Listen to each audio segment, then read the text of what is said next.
मनस्वी, बस लिखो।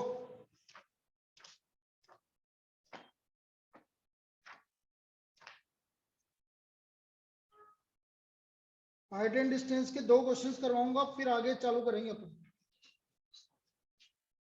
भाई तुम्हारा टेस्ट बढ़िया हो इसलिए।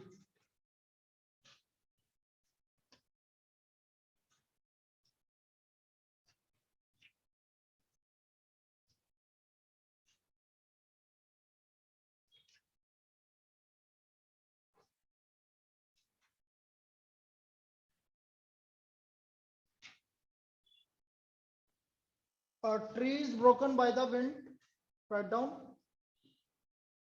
A tree is broken by the wind.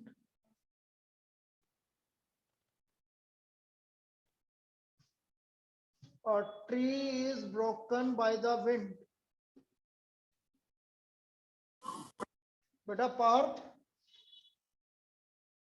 क्या बिल्कुल सब कुछ है ना छोड़ दिया क्या? तेरी क्लास ये वाली है क्या? The toe struck the ground. The toe struck the ground. आ जाओ, आगे बैठ जाओ, आगे भी जगह। The toe struck the ground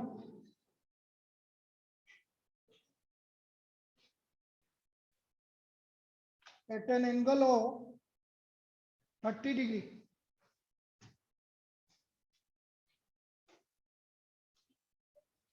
At an angle of 30 degree.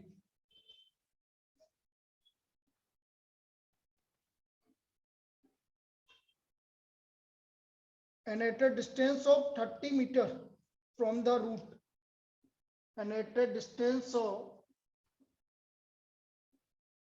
30 meter from the root.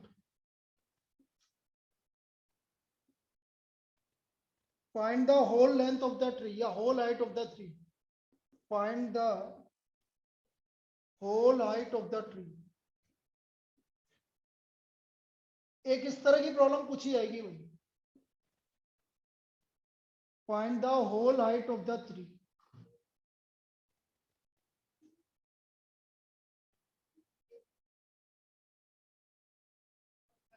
दो जने कौन एब्सेंट है? कल्पना और एक और।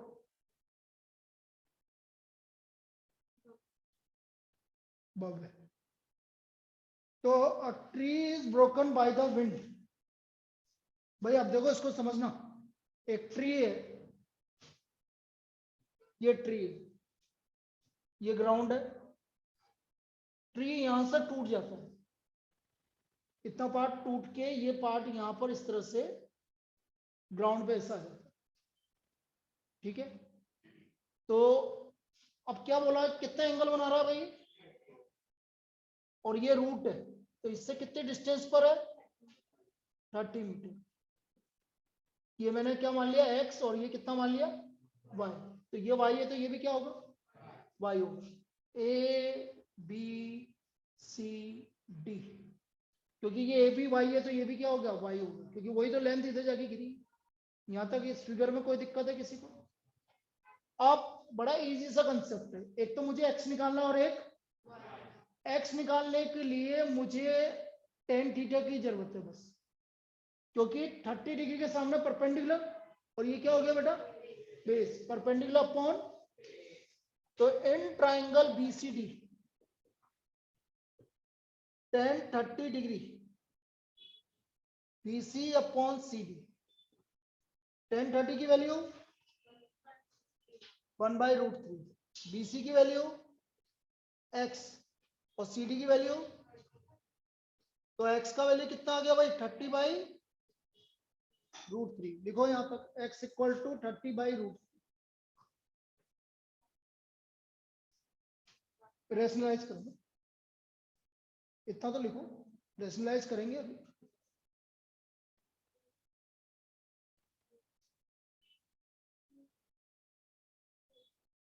(30/√3) आ गया, तो √3 से ऊपर नीचे मल्टीप्लाई, इधर लिख रहा हूं 10√3 आ रहा है, बिल्कुल सही है। तो x इक्वल टू 30/√3 इंटू √3/√3। तो x इक्वल टू 30√3/3 10√3। और मैं यहाँ पर दे देता हूँ √3 की वैल्यू है 1.732। तो x का वैल्यू आ गया 10 इंटू 1.732 17.32 मीटर। ये तो हमारा x का वैल्यू आ गया 17.32 मीटर, 32 मीटर। x में कोई दिक्कत है किसी को?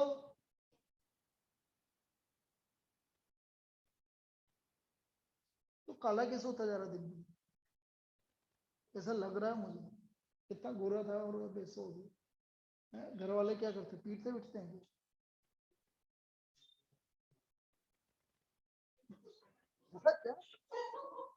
क्या बोले? अच्छा, मजदूरी में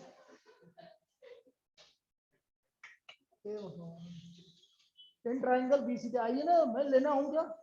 आओ और आराम से बैठ, कहीं भी बैठ जाओ।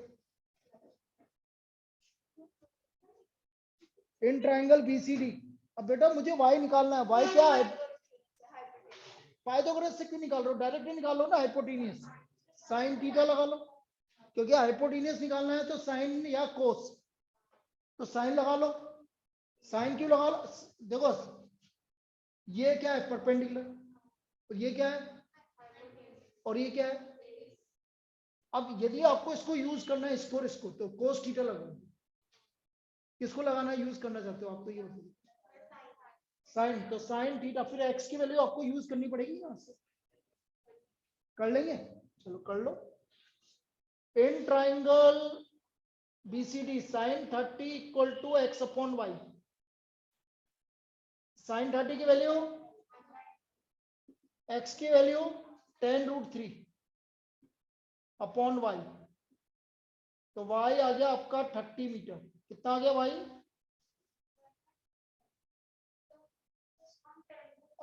सॉरी सॉरी यार, होता है कभी कभी।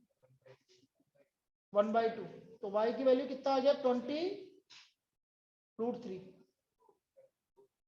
20 इंटू 1.732 कितना आ गया? 34.64 मीटर। तो आपका वाई आ गया 34.64 metre.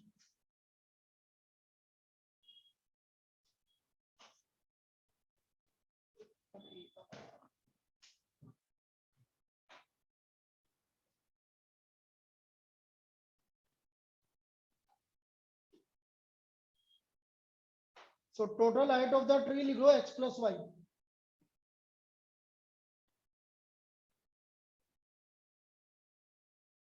Total height of the tree x plus y. अरे बेटा पार्थ, तू कौन सी जिंदगी में जी रहा है यार? है पार्थ? है सर। कौन सी जिंदगी में जी रहा? मेरी क्लास है क्या अभी? अरे सर, आप दूसरी लिंक पे क्लिक कर रहा हूँ पर ये वाली क्लास आ रही है बार बार। अरे ऐसे कैसे आ रही है यार? रुको सर एक सेकंड।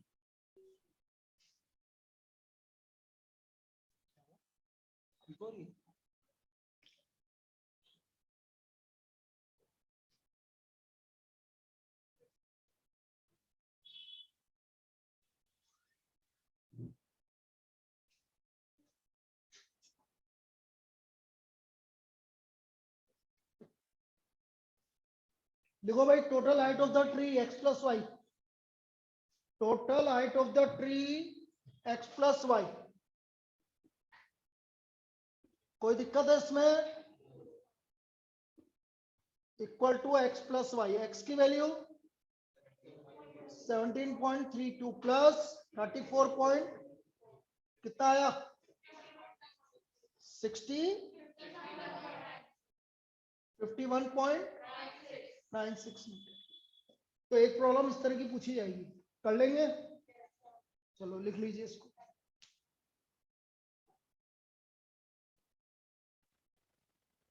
जल्दी लिखो।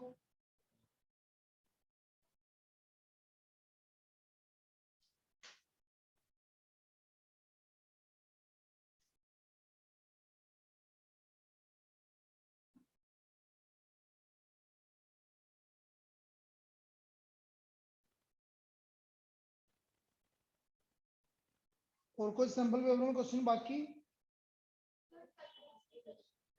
सर्कल के क्वेश्चन अभी एक एक दिन करके करवाएंगे ना बेटा, अभी कहाँ, आज सिर्फ हाइट एंड डिस्टेंस ही हो जानता है भाई, मिक्स हो जाएगा अभी। तो फिर तुम, मैं ही करवा दूंगा तो तुम क्या करोगे बेटा, हैं?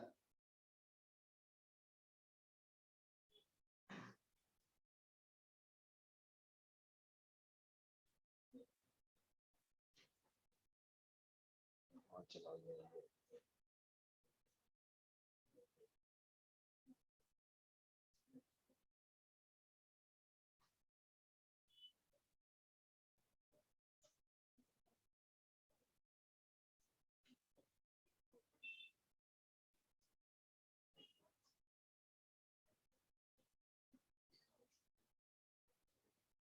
अब देखो, ये जो सैंपल पेपर की जो प्रॉब्लम है, केस स्टडी, सुन लो। ये आपका जो क्वेश्चन नंबर मैंने कल करवाया था ना, वो बोर्ड की तरफ है ना, एक कोई भी जा रही है, बोर्ड जा रही है, तो इसको पढ़ते हैं अपन। क्वेश्चन नंबर 13 है आपके सैंपल पेपर का, मैं लिखूंगा नहीं पूरा क्वेश्चन, आपको वो सैंपल पेपर भेजा हुआ है, उसमें से देख लेना, बस सुनते जाओ। ये आपकी केस स्टडी गिवन है भाई।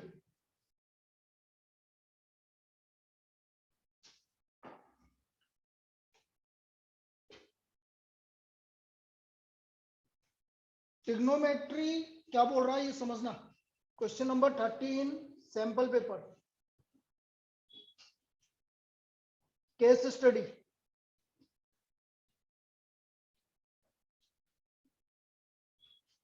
Trigonometry is in the form of triangulation form of basis of navigation. सब कुछ उल्टा सीधा दे रखा, पढ़ते जाओ बस, कोई फर्क नहीं पड़ता। Whether it is by land, sea और एयर, वो सिर्फ बता रहा है कि क्यों यूज करते हैं, ठीक है। जीपीएस और radio navigation system help to locate our position on earth with the help of satellite. तो उसने तो बता दिया भाई ऐसे ऐसा होता है। अ गार्ड, अब बोल रहा है, a guard at the top of 240 meter tower. एक गार्ड है, वो कहां पर है भाई, 240 मीटर टावर है, उसके टॉप पर बैठा हुआ है। यहां पर ये सी है, ठीक है, ये टावर है, ये सी है इधर। Observe an unidentified boat coming towards it. एक बोट इसकी तरफ आ रही है,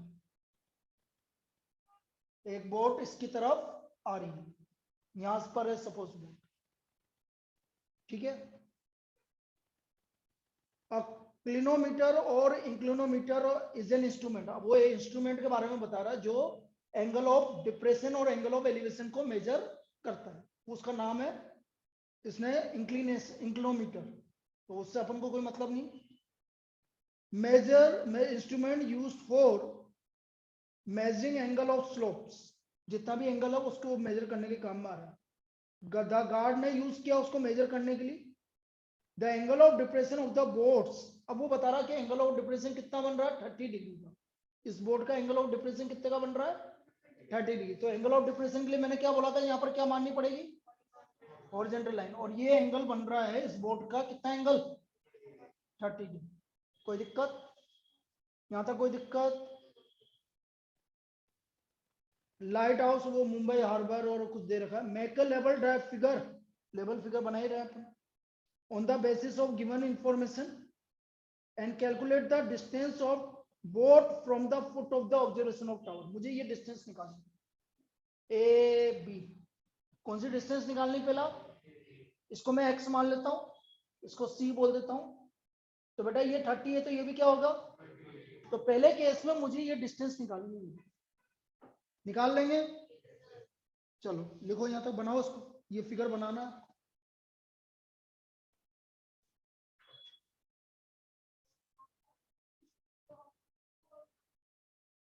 हॉरिजॉन्टल कहां है, ये तो पानी है।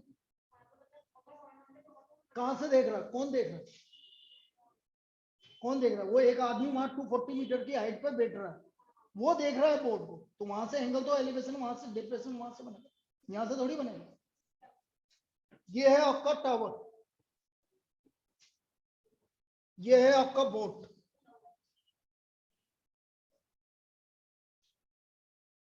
इन ट्राइंगल एक्स, पहले तो आप लिखोगे angle x c a is equal to angle c a b equal to 30 degree. कौन सा एंगल है ये? Alternate interior angle. Same problem अपन कर चुके हैं बेटा। ये केस स्टडी इस तरह से बनेगी आप, तो वो घबराने की जरूरत नहीं, वो कुछ भी उल्टा सीधा दे पढ़ लो, जो काम की चीज है बस वो यूज करनी है, ठीक है। तो वो देगा इस तरह की चीजें। नाउ इन ट्राइंगल एबीसी, ये ए बी क्या मान लो आप? x, tan 30 is equal to B C upon A B. tan 30 की वैल्यू 240 अपॉन ए बी, तो x कितना आ गया भाई? 240√3। So therefore distance of boat, ये निकालना था फर्स्ट केस में हमें, ये पहला केस है भैया। Distance of boat from the foot of observation tower, from the foot of observation tower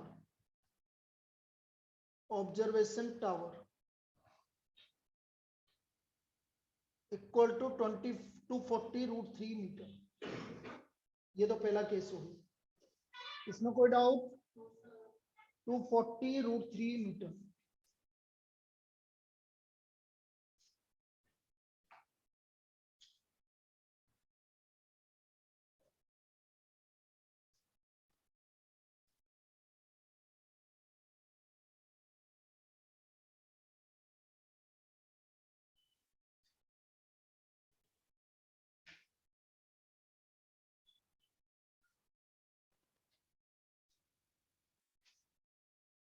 लिख लो बेटा यहाँ पे।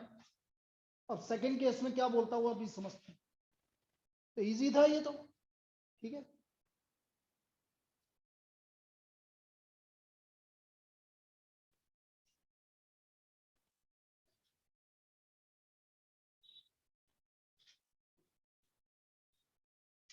बना लिया सबने? पूरा तो लिख ले बेटा। कहाँ लिखा पूरा?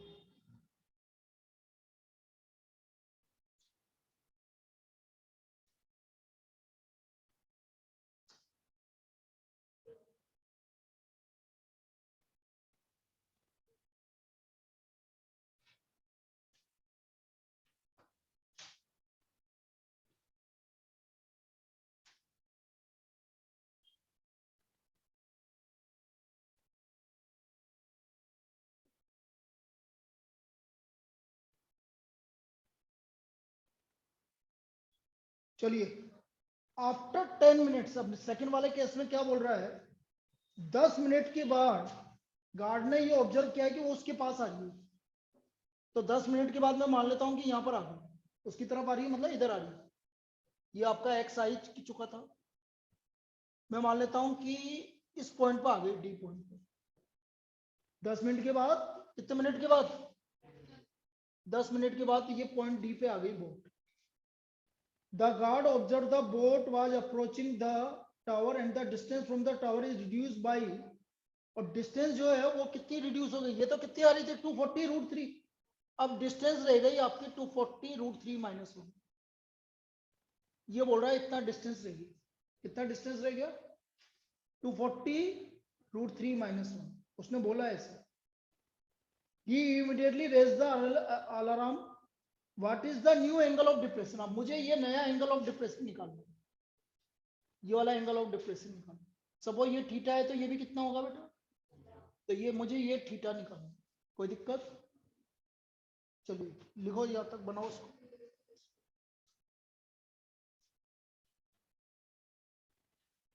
अच्छा, रिड्यूस बाई, कम हो गई, 1 मिनट अभी करेंगे। कितनी नहीं हुई, बता रहा हूं कितनी हुई।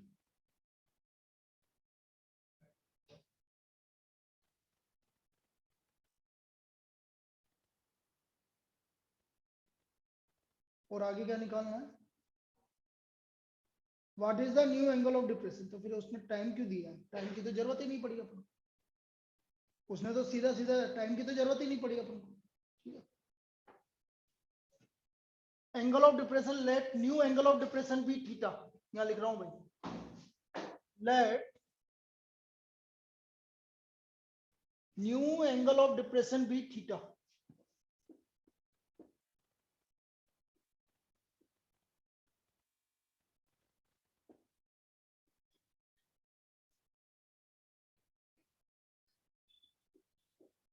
अब उसने क्या बोला है कि angle, so therefore angle x C D is equal to angle C D B equal to theta.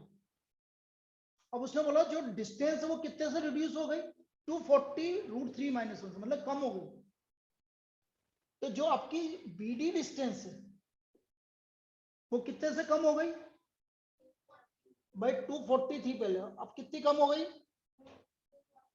इससे कम हो गई, √3 - 1 से कम हो गई, इतनी कम हो गई। वो यूं बोल रहे, टोटल 240 थी लेकिन अब कितनी कम हो गई, 240। अच्छा ये 240√3 था, कोई बात नहीं, 240√3 - 240। अब देखो इसको, 240√3 - 240√3 प्लस, तो बीडी डिस्टेंस कितनी आ गई भाई, 240 मीटर, इतने से कम हो गई। वो यूं बोल रहा है इतने से कम हो गई। जैसे मैं आपसे बोल रहा हूं कि मैंने, समझना, मैं यहां से यहां तक अभी 50 मीटर की डिस्टेंस पर, मैंने बोला 10 मिनट के बाद मेरी डिस्टेंस 20 मीटर कम हो गई, तो कितनी हुई, 30 हुई ना, मतलब टोटल में से 20 को क्या कर दिया आपने, माइनस। तो यहाँ पर भी तो यही बोल रहा है, यहाँ पर क्या बोल रहा है कि the distance was reduced by 240 multiplied by √3 - 1। इसका मतलब टोटल में से वो जो रिड्यूस डिस्टेंस है वो हटा दो, तो ये डिस्टेंस आ जाएगी। समझ में आ गया, ठीक है। तो ये आपकी 240 मीटर आ गई। तो in triangle CDB tan theta 240/240, तो tan थीटा 1 आ गया भाई, तो 1 आ गया, मतलब थीटा इक्वल टू 45। तो new angle of depression is 45 degree. कोई दिक्कत, समझ में आ गया सभी को। तो उसका एंगल ऑफ डिप्रेशन आ गया 45 डिग्री। ये था भाई आपका ये पहला क्वेश्चन, मतलब सैंपल पेपर का, मतलब ये आपकी केस स्टडी थी। तो ये 2 केस स्टडी समझ में आ गई, केस स्टडी, चलो लिख लीजिए।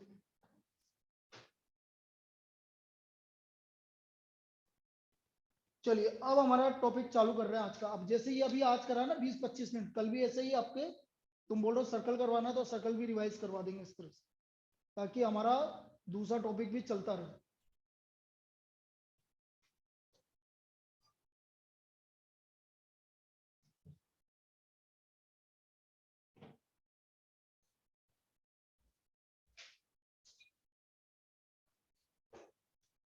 अब हमने क्या बोला, जो सबसे मतलब इजी चैप्टर मान लो आप, ये स्टैटिस्टिक्स सबसे इजीएस्ट चैप्टर मान लो। आपको निकालना मीन मीडियन मोड, क्या है मीन मीडियन और मोड, ये तीन टॉपिक है। अब इनमें से आपको डायरेक्ट बस फॉर्मूला यूज करना और काम करना, ठीक है। तो लिखिए नेक्स्ट टॉपिक, स्टैटिस्टिक्स।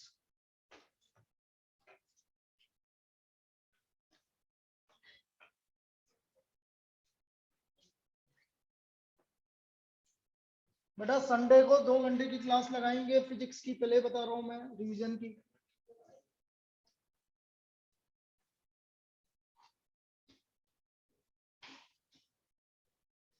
स्टैटिस्टिक्स,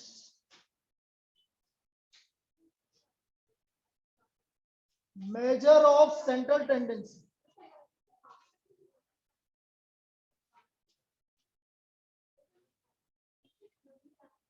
क्या नहीं समझ में आया, अरे क्या नहीं समझ में आया लड़की, क्या नहीं समझ में आया है, मेजर ऑफ सेंट्रल टेंडेंसी। बेटा 3 तरीके से हम सेंट्रल टेंडेंसी को मेजर कर सकते हैं। सेंट्रल टेंडेंसी मतलब मिडिल वैल्यू, एवरेज। 3 तरीके से हम एवरेज को मेजर कर सकते हैं। पहला है मीन, दूसरा है मीडियन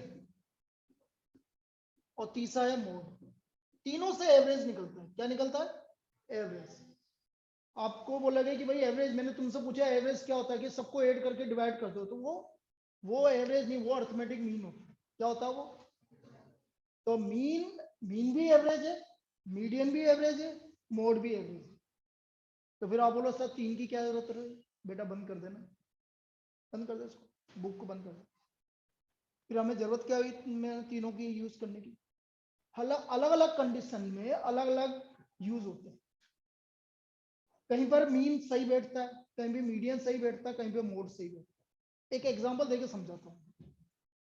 एक आपकी कंपनी है, उसमें 10 एम्प्लॉय। 10 एम्प्लॉय का मतलब है एक तो ओनर और 9 एम्प्लॉय, ठीक है। अब या मैनेजर बोल लो, कुछ भी बोल लो, एक मैनेजर है और 9 आपके काम करने वाले, बाकी काम करने वाले। मैनेजर की salary 1 lakh rupees per month है। कितनी मैनेजर की सैलरी? और एम्प्लॉय जितने हैं इनकी 5,000 रुपए पर मंथ की सैलरी। अब मैंने बोला एवरेज निकालो। क्या निकालो? इनके एवरेज सैलरी निकालो। तो आपने बोला कि सर एवरेज सैलरी बड़ा इजी, 1 लाख तो मैनेजर की और 5,000 इंटू 9 और डिवाइड बाई 10 टोटल, तो ये आ गया 1,45,000 डिवाइड बाई 10। तो सर एवरेज सैलरी इनकी 14,500 हुई। अब मैं गया, जो एम्प्लॉय था, मैंने बोला क्या बात है, 15,000 रुपये मिलते हैं तुम्हें? तो बोलेगा सर कहाँ 15,000 रुपये मिलते हैं, हमें तो 5,000 रुपये मिलते हैं। आप तो 3 गुना बता रहे हो मेरी सैलरी, 3 टाइम्स। तो उसके साथ हमारा अन्याय हो गया कि नहीं हो गया?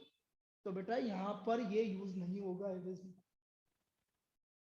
ये एवरेज आपने जो भी निकाला ये गलत निकाला। यहाँ पर निकलेगा मोड। क्यों मोड निकलेगा? क्योंकि 9 जनों की सैलरी कितनी है? 15,000। 9 जने की सैलरी सेम है, इसलिए वहां पर एवरेज 15,000 रुपया। तो डिफरेंट केस में हम डिफरेंट एवरेज निकालते हैं। भाई हमें सबको सेटिस्फाई करना है। यहाँ पर कितने जने सेटिस्फाई हो रहा था? बस एक जने को लग रहा था कि कोई भी सेटिस्फाई नहीं है, ना तो मैनेजर सेटिस्फाई हुआ ना एम्प्लॉय सेटिस्फाई हुआ, सबकी सैलरी का एवरेज गड़बड़ा गया। तो इस केस में आपका मोड यूज होगा, क्योंकि मोड सबसे ज्यादा बार कौन रिपीट हो रहा है? 5,000, 9 टाइम रिपीट हो रहा है। तो इसी तरह से मीडियन कभी यूज होता है, किसी में पर मीन यूज होता है, ठीक है। तो हमें फिर आप बोलो सर हमें कैसे पता लगा? आपसे ये कुछ नहीं पूछेगा, आपसे तो डायरेक्ट पूछेगा find the arithmetic mean, find the median, find the mode. आपको नहीं करना डिसाइड कि कहां पर क्या यूज करना, और यहां नहीं करना, क्या कहीं पे भी नहीं करना। आगे 11 12 में यदि आपने कॉमर्स लिया गलती से, तो वहां पर भी यूज नहीं करना, ठीक है, गलती से। बस आप तो डायरेक्ट बोलेगा भाई आप तो मोड निकाल, वो कुछ नहीं बोलेगा आपसे, ठीक है।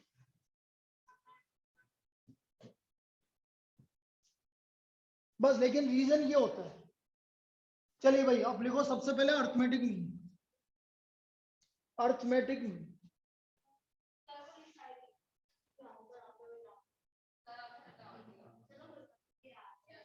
भाई मैंने कुछ नहीं लिखवाया था, इधर सुनो। अरे मैंने सिर्फ ये लिखवाया था मेजर ऑफ सेंट्रल टेंडेंसी, बस ये लिखवाया था, सेंट्रल टेंडेंसी, अर्थमेटिक मीन।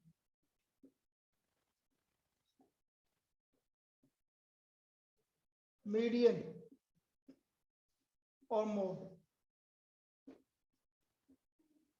लिख लीजिए, arithmetic mean, median and mode. अब सबसे पहले बात कर रहे हैं हम मेजरमेंट ऑफ अर्थमेटिक मीन, या मीन बोलो आप, जो भी है।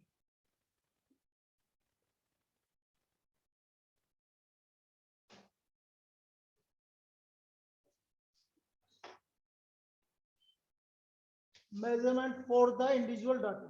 फर्स्ट, इंडिविजुअल डाटा मतलब अलग अलग वैल्यू गिवन है आपको, individual data, for the individual data. Mean, बेटा मीन को ऐसे डिनोट करते हैं एक्स के ऊपर बार, मतलब मीन। अब जैसे आपके पास x1, x2, x3, इस तरह की ऑब्जर्वेशन है upon total number of observation n। x1 मतलब एक ऑब्जर्वेशन x1 है, x2 है, x3 है, और कब तक जा रही है, आगे तक जा रही है, n ऑब्जर्वेशन तक जा रही है xn upon total number of observation. ये मीन होता है भाई, सबको ऐड करके divide by number of times. और ये जो प्लस लिखते हैं इसको हम शॉर्ट फॉर्म में ऐसे लिखते हैं, क्या बोलते हैं इसको, सिग्मा, समेशन। नहीं देखा कभी भी ऐसा सिंबल, कंप्यूटर यूज नहीं करती, एक्सेल यूज नहीं करते। एक्सेल में कभी को किसी को ऐड करना है तो ये सिंबल दबाओ, सबका एडिशन आ जाएगा सेलेक्ट करके। इसका मतलब होता है समेशन, सबको ऐड करना है, समेशन x अपॉन n। कभी कभी ये भी लिखा होता है इससे, देखो उधर यहाँ लिखा होता है xi, तो घबराने की जरूरत नहीं है, ये सब आपकी मर्जी है, जैसे लिख देना। ये क्या लिख रहा है xi, i का मतलब है यहाँ की वैल्यू, i की वैल्यू कहां से स्टार्ट हुई और कहां तक जा रही है, इसका मतलब ये हमें xi मतलब 1 से लेकर n तक को क्या करना है, ऐड करना, समेशन। इसका मतलब है समेशन मतलब ऐड करना है किस किस को, 1 से लेकर n तक, और डिवाइड बाय n। ठीक, because this is mean of raw data, sigma xi upon n, sigma xi upon n, x बार।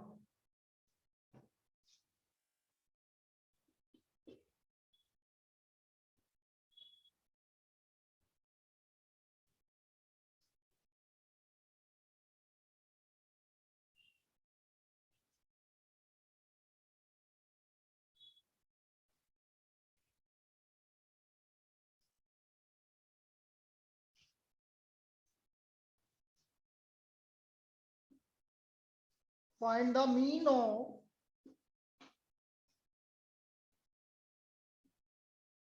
3, 7, 12, 17, 21। इसका मुझे मीन निकालना है। तो मैंने क्या बोला, x bar equal to 3 plus 7 plus 12 plus 17 plus 21 divide by 5 करना भाई। सबको ऐड कितना आ रहा है, सबको ऐड करो, कितना आ रहा है, कितना, 50 आ रहा है, 50 तो नहीं आएगा यार, 60 आ रहा है। तो इसका मीन कितना हो गया भाई हमारा, 12। तो मीन आ गया आपका 12, लिख लीजिए मीन इज 12।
आजकल साइकिल पर तो मस्त लगता है, साइकिल पे तो ये जब साइकिल चलाता है तो आसपास के जनों को देखा करो, गजब।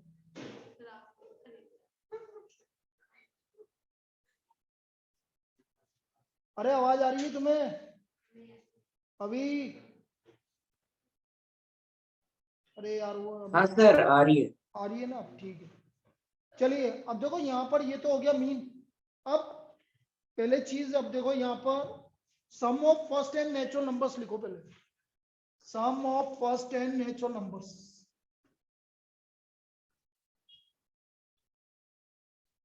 सम of first n natural numbers. First n natural numbers.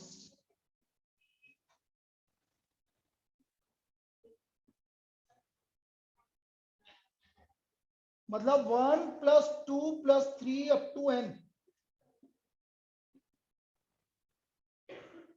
Tanushree क्या बताया था? 1 + 2 + 3 अप टू n क्या बताया था? मतलब क्या ये बताया था मैंने? n/2 n/2 तो n 1 + n। वेरी गुड, बिल्कुल सही बोलो। n/2 1 + n एपी में होगी। और एपी का sum of n terms of AP का फॉर्मूला क्या होता है?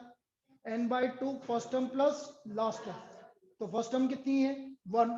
और लास्ट टर्म कितनी है? n। और आपकी नंबर ऑफ टर्म्स कितनी है? n। तो n/2 1 + n। तो 1 + 2 + 3 अप टू n यदि कभी भी हम सम करेंगे तो इसका सम कितना आएगा भाई? n/2 1 + n। अब ये आप बोलो अभी क्यों बताया? अभी इसलिए बताया कि वो आपसे ऐसे पूछेगा भाई। जैसे मैंने आपसे बोल दिया find the mean of first 15 natural numbers. First 15 natural numbers ऐसे पूछेगा वो आपसे।